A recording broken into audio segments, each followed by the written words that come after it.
বলতেন, দেখ উন্মাদ, তোর জীবনে শেলির মতো কিটসের মতো খুব বড় একটা ট্র্যাজেডি আছে, তুই প্রস্তুত হ। জীবনে সেই ট্র্যাজেডি দেখবার জন্যে কতদিন অকারণে অন্যের জীবনকে অশ্রুর বরসায় আচ্ছন্ন করে দিয়েছি, কিন্তু আমারই জীবন রয়ে গেল বিশুষ্ক মরুভূমির মতো তপ্ত। মেঘের ঊর্ধ্বে শূন্যের মতো কেবল হাসি, কেবল গান, কেবল বিদ্রোহ। আমার বেশ মনে পড়ছে একদিন আমার জীবনের মহা অনুভূতির কথা। আমার ছেলে মারা গেছে, আমার মন তীব্র পুত্র শোকে যখন ভেঙে পড়ছে, ঠিক সেই দিন সেই সময় আমার বাড়িতে হাসনা হেনা ফুটেছে। আমি প্রাণ ভরে সেই হাসনা হেনার গন্ধ উপভোগ করেছিলাম।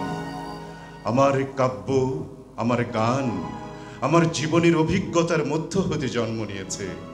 যদি কোনোদিন আপনাদের প্রেমের প্রবল টানে আমাকে আমার একাকিত্বের পরম শূন্য থেকে অসময়ে নামতে হয়, তাহলে সেদিন আমায় মনে করবেন না আমি সেই নজরুল অনেক দিন আগে মৃত্যুর খিড়কি দোয়ার দিয়ে পালিয়ে গেছে।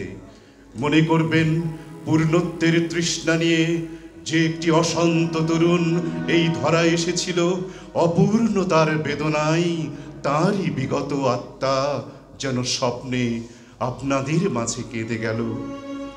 যদি আর বাঁশি না বাজে, আমি কবি বলে বলছি রে, আমি আপনাদের ভালোবাসা পেয়েছিলাম, সেই অধিকারে বলছি, আমায় আপনারা ক্ষমা করবেন, আমায় ভুলে যাবেন।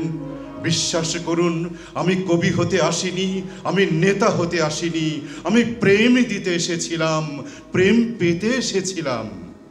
কিন্তু সেই প্রেম পেলাম না বলে আমি এই প্রেমহীন নিরস পৃথিবী থেকে নীরব অভিমানে চিরদিনের জন্য বিদায় নিলাম। যেদিন আমি চলে যাব সেদিন হয়তোবা বড় বড় সভা হবে, কত প্রশংসা, কত কবিতা বেরোবে হয়তো আমার নামে। দেশপ্রেমিক, ত্যাগী, বীর, বিদ্রোহী, বিশেষণের পর বিশেষণ টেবিলে ভেঙে ফেলবে থাপ্পড় মেরে বক্তার পর বক্তা। এই অসুন্দরীর শ্রদ্ধা নিবেদনের শ্রাদ্ধ দিনে বন্ধু, তুমি যেন যেও না, যদি পারো চুপটি করে বসে আমার অলিখিত জীবনের কোনো একটি কথা স্মরণ করো। তোমার ঘরের আঙিনায় বা আশেপাশে যদি একটি ঝরা পায়ে পেশা ফুল পাও, তাহলে সেইটিকে বুকে চেপে বলো, বন্ধু আমি তোমায় পেয়েছি। তোমাদের পানে চাহিয়া বন্ধু আর আমি জাগিব না, কোলাহল করি সারাদিন মান, কারো ধ্যান ভাঙিব না, নিশ্চল নিশ্চুপ আপনার মনে পুড়িব একাকী গন্ধ বিধুর ধূপ।